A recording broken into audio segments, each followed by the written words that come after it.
Hello everyone, my name is Jaybird and welcome to Lake of Voices. Now this is from what I've seen or heard, it's supposed to be a psychological horror game, right? Wow, this music is very quiet. Well, that's because I turned it down. But anyways, let's just start. I have no idea what I'm getting myself into other than this is a psychological horror game. Choices. You'll need to make various decisions throughout Lake of Voices. Here are a few details to keep in mind. Certain choices are timed. Time running out isn't something to completely avoid. In some cases, not getting involved can only open new possibilities. Other choices aren't timed. These options only determine whether Kika.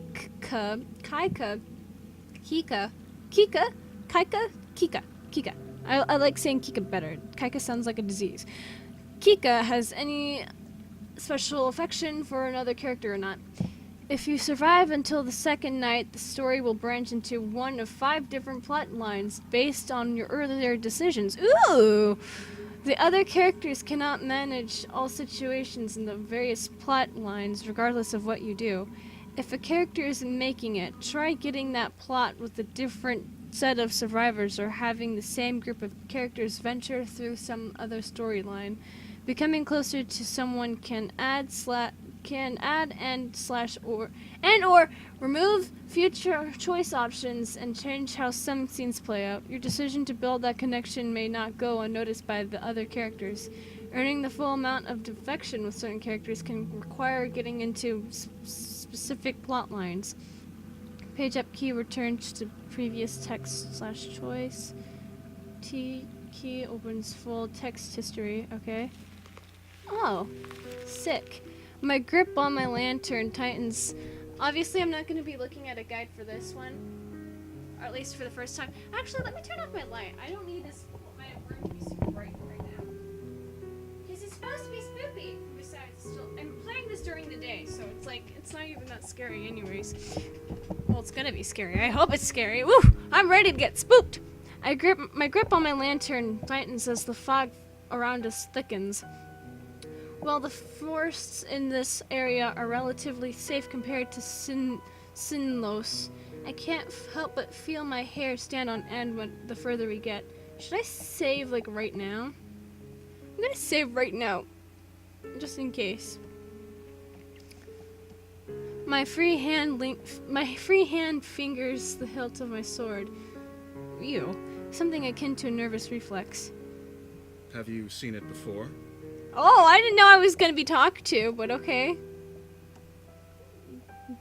Bemelye?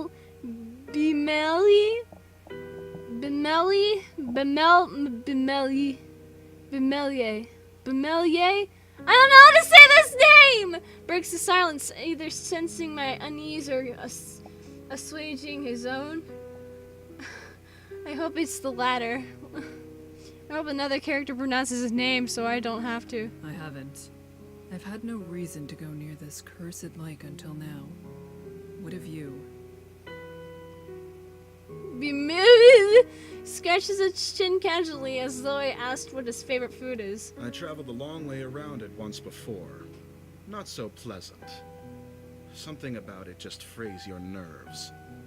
Although, even being near it is enough. I'm gonna go into options. Voice volume. Voice volume all the way up so then I can hear them talk. Okay. So I'm not the only one who feels it. A sense of relief hits me, but not enough to undo the buzzing of anxiety. The lake, Sinlos. Most try their best to avoid it all their lives. The hundreds who died attempting to cross its unearthly black water, dragged to death by the creatures lurking within, aren't a secret. No wonder you were assigned this mission. There are few who've had first-hand experience with the place, even if from a distance. He'll probably keep being picked whenever they need someone to cross, for however long he's with us. Shrugs, bringing my attention back to the dark path before us. Fuck. At least we're taking the bridge this time.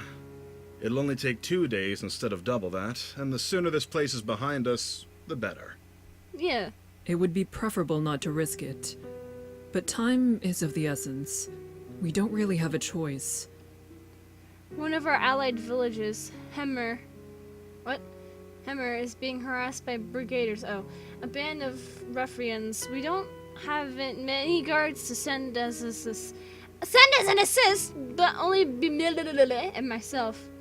Can someone please say his name so I fucking know how to say it? The least we can do is arrive before we are too late to be of any use.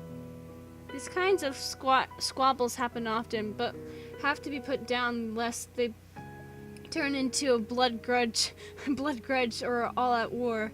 The last we heard, neither option was that far off. I can also see why they chose you to come out here. I glanced at and eyebrows raised. A slight smile plays across his lips. You're always so calm and so serious. Nothing can get to you. You're the best choice they had. Okay. A smile that tugs at my own lips. I would like to thank him, but that wouldn't be so calm and as serious as he just described. And that if that's how he sees me, I'd like to keep it that way. My lack of reaction only makes his smile grow, and he chuckles a bit before refocusing on the path. I do the same. It wouldn't be right to let my guard down in a place like this. Appears to feel differently, however. You know the town on the other side of the lake, though. It's not so similar to ours. If all goes well, perhaps we'll have enough time to enjoy the new area. For the most part, I ignore him, nodding when applicable. Is a talkative sort, and if chatting helps keep his worries down and his sword hand ready, I have no complaints. After a time, the thick fog surrounding us begins to clear. A slick wooden dock comes into view, and with it the sounds of water gently lapping at its sides. Shifts beside me, stretching his lantern arm as far as it will go. He seems tense. Someone's already here. Oh. Who? It's a woman with glasses! A young woman stands by the dock, eyeing us wearily. Does she intend to cross tonight? Evidently, she has the same question. As we step up next to her, it's clear she isn't simply passing by. She's waiting. The stranger nods curtly to us. Margaret. Kika the Steadfast. Oh, finally we get to hear his name being pronounced. Kika. I knew it was Kika. Bemele. Hello? Bemele! Can I just call you Billy? Can I call you Billy for short? Bemele. I never would have thought that's how that's pronounced, but okay, Bemele. That sounds so weird. It's like which of these names are not like the other? It would be Margaret in this case. There's a stuffy silence. Well, shit. Margaret turns to gaze out across the lake, expression unclear, with not much to say. Bemele. Fuck. I already forgot how to pronounce it in like a split second. Bemele. And I do the same. From here, the black surface of the lake looks disarmingly calm. Wind rushes across its surface, a sound like whispering. Though perhaps it actually is whispering, I concentrate, trying to place the difference, searching for breaks in rhythm. After a few seconds, I feel foolish. It doesn't matter what the noise is, whether I hear them or not, we're not alone. The Nixie, I don't know how to... Richard Nixon is out there. A feeling that I can't quite shake tells me they've already noticed the little group of people on their shores. It feels hostile. My stomach sinks, and I instead address Bemele.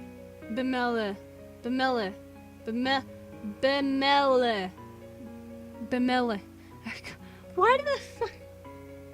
Bemele. Fuck. I keep forgetting to pronounce it right! Where is the guide?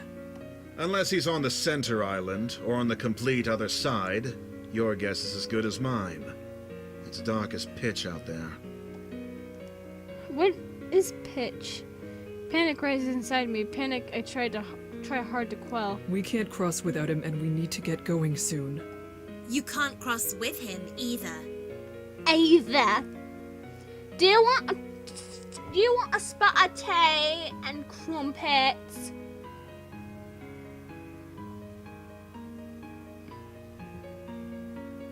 How about a biscuit or two? The woman behind us, Margaret, cuts in with something like a snort. What? I know the guide will be here tonight. I have already made arrangements with him to cross. Oh, she made arrangements. Bemele and I share a look. The woman seems haughty and willing to put up a fuss. I have his word he'll take me today. It would be wiser for the two of you to begin the trip around if you're really in such a hurry. Or you can make camp here and wait for him to make the trip back if you prefer. How about you shut up, you stupid British Hey, they use cunt like bitch there, right? At least from what I've seen and heard. I don't need to turn my attention to Bemele to know he's riled up. I step in before he can say something rash. Even if that is so, my companion and I must begin the trip tonight. Margaret is impressed and opens her mouth to argue further. We'll wait for the guide to arrive before coming to a conclusion about any of this. She clamps her mouth shut, then lets out a sigh. You can do as you like. Wow. What a cunt. With the matter tentatively settled, Bemele moves away. His finger begins to tap loudly against the top of his hilt. He shifts from one foot to another, then groans. What's that bastard even up to? Woo! Using the bastard now! I almost visibly start, but manage to restrain myself. He probably doesn't know any better. I'm sure of that. It's not worth mentioning. With a mouth like that, you shouldn't even have the right to ask the guide to take you across. Well, I think you are a cunt, so shut up! How ludicrous. He's faced far worse than a bit of foul language. Probably, yeah. Do you know anything that's happened with this lake? I know enough. Whew. Fight! Fight! Fight! Margaret is clearly not convinced, but she shrugs and makes a show of turning her back to him. The guide's father is Garvin the Exemplar. Garvin never accepted the guide as his son, all the way up until he died in this lake. Your statement could be seen as tasteless. Oh. Bemele rubs the back of his neck, his face regretful. My apologies to the guide. I didn't mean it that way. I never knew about his... well, that. Well, I never knew about it. Well, that. Nothing you just said. Smile spreads across my face, one I quickly wipe away. He really did that. He really did just misspeak. The silence slowly stretches between the three of us, growing more awkward with each passing second. Margaret seems irritated and Bemele is abashed. Oh! Fuck! Can I say? No, I can't say fuck!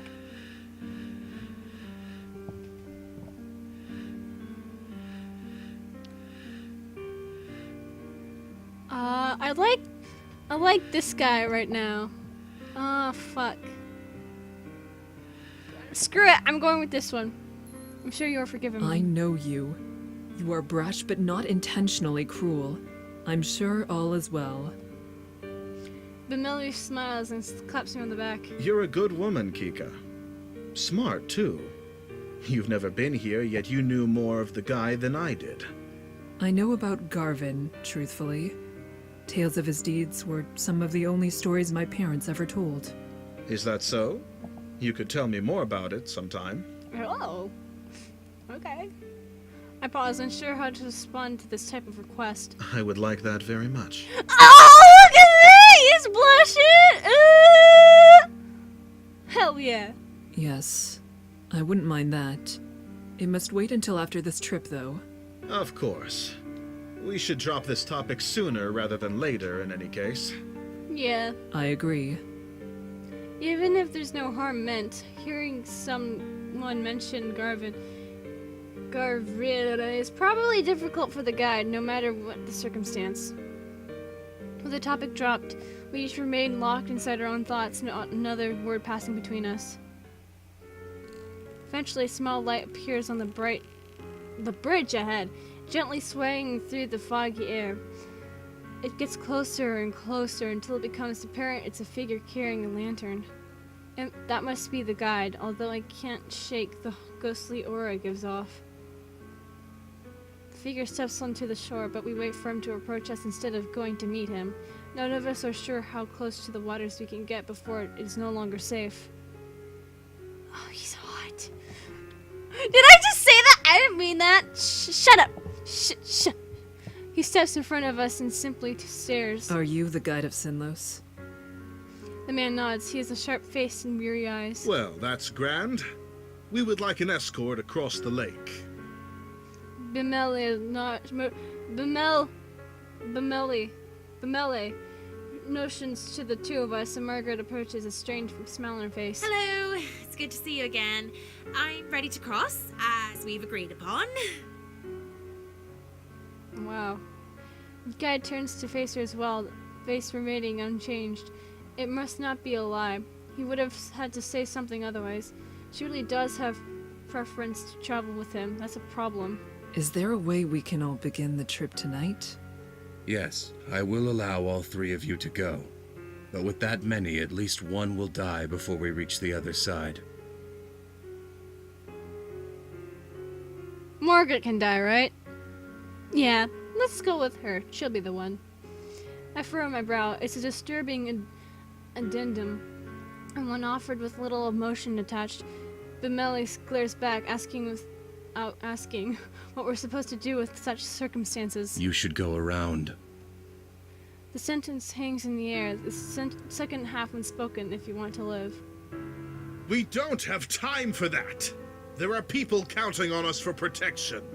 Why does she need to go? Yeah, why does she need to go? He jerks a finger at Margaret, whose face contorts with anger. I don't need to explain myself to you. My journey has already been put off once, and I was promised I could go today. I will be going under any circumstances. She meets Bemele's eyes with a gaze of steel. He starts to speak, and she cuts in. An extra day or two shouldn't be that much of a problem for you. Whoever you're meeting can surely wait such a tiny amount longer. Patience is a virtue, after all. They're gonna die! The night is only so long, and if we're still on the bridges when the sun comes up, we'll all die as they sink back below the surface. If you don't decide soon, no one will be going. The guide is dispassionate, stoic. I would almost feel something's wrong with him if I didn't share the trait myself. Bemele pulls me to the side, jaw clenched tight. That woman isn't armed. His voice is low. He darts a glance at Margaret. We can easily get her to back off if we make this into an actual fight. After all, we have to go tonight, yes?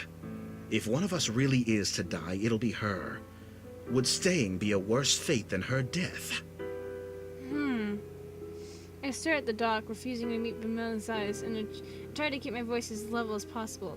I'm gonna save just in case I have to make another choice. We don't know her situation. This isn't a decision we can make for her. What? Oh. Bemele leans in closer, apparently having missed what I said. I remove the sympathy for her in my response when I speak again. The guide won't accept something like that, I assume. His face is grim. Then what else do you have in mind? First of all, you and I cannot split up. Either we both stay, or we both go. Right. That's not a question. I cross my arms, a hand on my chin. I have full confidence in my abilities, and in Bemele's. But there's no reason not to believe the guide knows exactly what he's talking about. If we go, he might not be able to give the group the attention we deserve. That would mean we truly would be putting Margaret's life at risk on top of our own.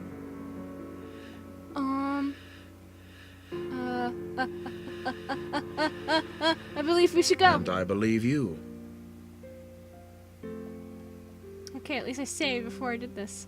Bemele's reply is firm. My steadfastness seems almost weak in comparison to its certainty. He dresses the guide. We shouldn't waste more time. Let's shove off. Yeah, let's shove off Margaret into the lake, am I right? Woo! The guide slowly turns around without even a nod to show his agreement. Margaret stares at Bimeli and me, something of a resolve in her gaze. Then she follows after the guide. At least she didn't insist we stay behind. We should do what we can to protect her. It's our fault she's being put in even further danger. Exactly my thoughts. We will take care of everything. Maybe I'm being naive, but I have no intentions of letting anyone fall victim to this lake tonight. Those monsters can starve. I smile at him for a change, and Bimeli eagerly smiles back. We're lucky to have each other in this, I think. He turns to follow the others across. I will protect everyone on this trip. I will. We will make it through this. Then I step on... Achievement unlocked! Begin! Then I step onto the dock and join them. As soon as I step onto the wood, the temperature drops. The light of my lamp shines against the water's surface, as reflective as a mirror. Until we reach land again, death is only one small mistake away. Wow. Death is one small mistake away. Okay, well, we fall into line with the guide leading the way. Margaret stays close to him, and I behind her, watching to make sure she doesn't slip on the slick, wet wood. Bimeli brings up the rear. Each of us hold our lanterns in front of us, but it does little good. The fog is thick and nigh impenetrable, consuming the light as if hungry for it. Above the surface of the lake, it's deathly quiet. No longer is there the whispering wind, nor the sound of water lapping against the shore. It's just our own mismatched footsteps and the sound of my quickened breathing. My eyes drift back to the lake against my better judgment. It's no wonder there's not even the sound of water, with how still the surface is. It seems almost sturdy, with the sheen of a black marble floor. Oh, wow. I've heard rumors that the water of Sinlos is heavier, more difficult to disturb than natural water. That just the weight of its oppressive cling is enough to keep someone down, even without them. Something even darker than the abyss of the lake flickers just below the surface, or at least I think it does. I turn my gaze to Margaret's back. It's better to stay focused. Fall back a bit. You're following me too closely. The guide is looking over his shoulder, addressing Margaret. I'm sorry. If someone gets pulled into the lake, they'll instinctively reach for anything to hold on to. Do not let that be you. Margaret's shoulders rise and she nods with great seriousness. I understand. Thank you for the advice. He ignores her gratitude. You can speak amongst yourselves if you so choose, as long as you pay attention to where you're going. There is no worth in listening to the sounds out there. If there's anything at all, it'll only be Nixie trying to set you on edge. Nixie, okay. All right. Then, could you tell us your name? You didn't have a chance to properly introduce yourself, and I've only heard you being referred to as the guide. I don't have a name. You don't have a name. He's facing the front again. His voice is expressionless as before. I have no way of guessing how he feels as he says this. Oh. It's probably not something he wishes to talk about. However, there was something else I wanted to say, so changing the subject is not difficult. Margaret, thank you for allowing us to join you. Margaret shrugs non-committally. It wasn't exactly up to me. The guide said he would take you. Take you. She hesitates, then she looks tentatively over her shoulder at me. But thank you for saying that. It's appreciated. Bimeli and I will do our best to be an asset on this trip, rather than a burden. That's nice. I'm not afraid to be out here, though. Still, at least with your training, you should be able to take care of yourselves. It's comforting to know that everyone here is so confident in their abilities, not enough to forget how terrible it feels to be over this lake. I'm not sure if that is fortunate or unfortunate. Believing yourself to be secure doesn't mean that you are. As the conversation lulls, a new sound breaks through. It's a whispering noise again. It's the chatter of inhuman voices, and this time coming from all around us. Taking care of yourself is exactly what you need to do.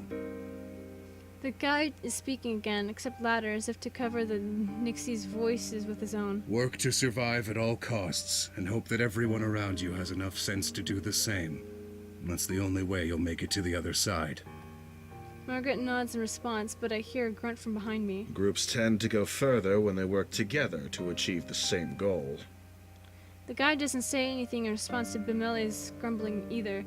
I'm not sure whether he didn't hear Bimele or whether he just didn't feel the statements made thus far worthy of addressing. I have a feeling it's the latter.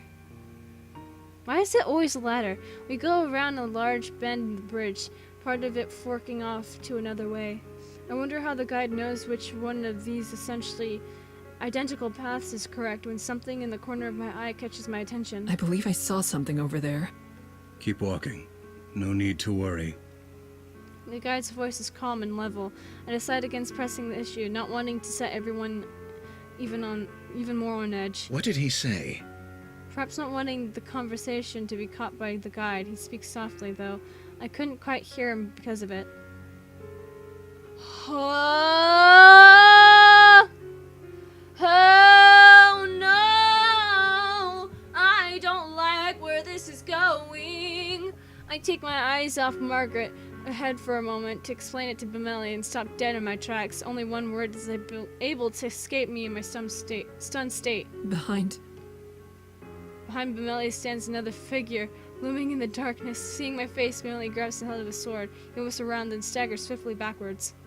Several meters away, a crooked, twisted black figure hobbles its way towards us. Some kind of liquid drips off its head, curling around the edges of its face. It almost looks like it's crying. Bimele backs up until he's standing beside me. The figure continues its slow advance, head jerking from one angle to another. What on earth? It's one of them. Yes, Nixie that stumble across the bridges looking for opportunities. The guide is standing next to us. I didn't even notice him approach. The ones that can make it out of the water are generally referred to as prowlers. I had no idea things like that were out here. Is that what Kika saw down the other path? The guy says nothing, instead returning to the front of the party. Margaret watches him pass. Her frustration morphs into nervous optimism when something seems to come into her mind. Well, Nixie aren't slowed down much by swords, but at least the light keeps them away, right? Margaret's hand grips her face tight, and desperation bleeds into her voice. I bite the inside of my lip. Direct light will force it to return to the lake. However, it'll try to drag the light, or you, down with it before it goes. Instinctively, I reach for the hilt of my sword. Despite the fact that it would do little to protect me, the prowler is getting closer, jerking forward, stopping, then resuming its slow advance. Okay, does anyone have a light we can leave here? That way it won't follow us. Only matches. Bimele spits. He's the one bringing up the rear, so he's the one most likely to be in danger if it keeps following. The guide, however, moves forward. Don't forget it's there, don't let your guard down, and don't get left behind. What? How am I supposed to keep walking with this thing at my heels? You said it wants to attack. Don't give it the chance. Yeah, see, yeah. Bimele sputters in anger, and the guide summarily ignores him. I suddenly grab hold of Bimele's upper arm. Here.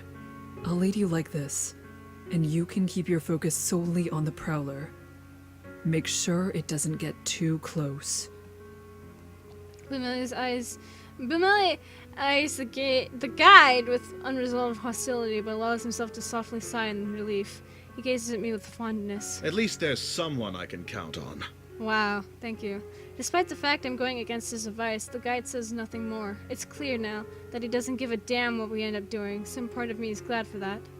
I want to help everyone make it through, and it would be worse to have to persuade the guide every time help was necessary. Kika, thank you. You're welcome. Bimele places a gentle hand on my shoulder. Place my hand over his.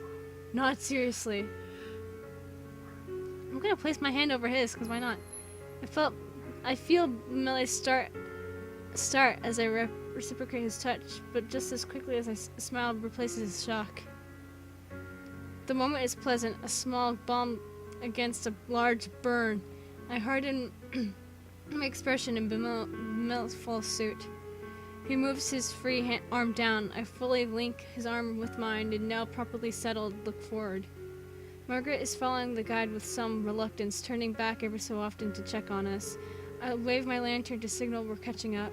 Margaret returns her head to the front and quickens her pace. With the tug on Bemeli, we start to follow them. The four of us continue cautiously over the bridges, only this time the wet, squishing footsteps of the prowler join the sound of our own. In spite of myself, I grip Bemeli harder. Oof!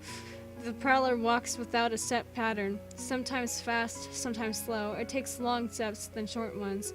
At times it stops walking entirely. Does it hurt to be out of the water like this, or is it trying to be difficult to read? Suddenly the whispering in the lake grows louder. I steel myself, trying not to let it get to me. The most important thing in a situation like this is to remain calm. I can't lose my head. Then, all at once, I notice the guide and Margaret have come to a halt. Bemeli, they're stopping. Bemeli slows down as I do, and as we near Margaret's back, she says something. She says with something akin to distress. There's another one. Another one. I tug on Bemeli and he understands. We draw up close to Margaret, ready to protect her if need be, but the guide holds out a hand. Don't get any closer. Just over his shoulder, I see another prowler stumbling towards us, white liquid dripping from its eyes. The guide's hand turns over in the air, palm up. Give me a lantern. We'll throw it. Margaret extends her own with a trembling hand when Bemeli speaks instead, his back still turned. If you have to take someone's, take mine. Yes, an extra light won't do us much good when we're standing this close together. Margaret takes Bemeli's lantern from him, guarded relief displayed on her features. Thank you. No, thank you! She hands the lantern to the guide, whose hand grips it tightly, knuckles growing pale. Stay here. I can't throw it too far. The light will blow out before it reaches the Nyx. He steps closer to the monster. Oh, his movements. What am I looking at? His movements light and confident. As he nears, the prowler starts to back away. Is it only the approaching light that's making it retreat, or are they afraid of him? The night is far enough away from us that the fog is partially obscuring him, hiding his movements. The voices from the lake grow louder and louder. Water suddenly begins to splash across the lake in the distance and onto the edge of the bridge. They want him to mess up.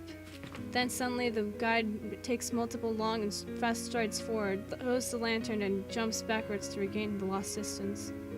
There's a sharp hiss and then a deep splash, and the voices of the Nixie grow quieter, not silent but quieter.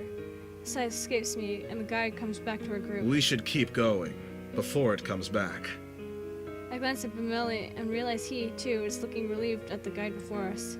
And then I see it. The first prowler. It's still there. It's right there. Yes, it's right there. I'm gonna take a screenshot. That's actually the image, the icon for the games application on my desktop. I find that funny. Yes, I'm legitimately taking a screenshot.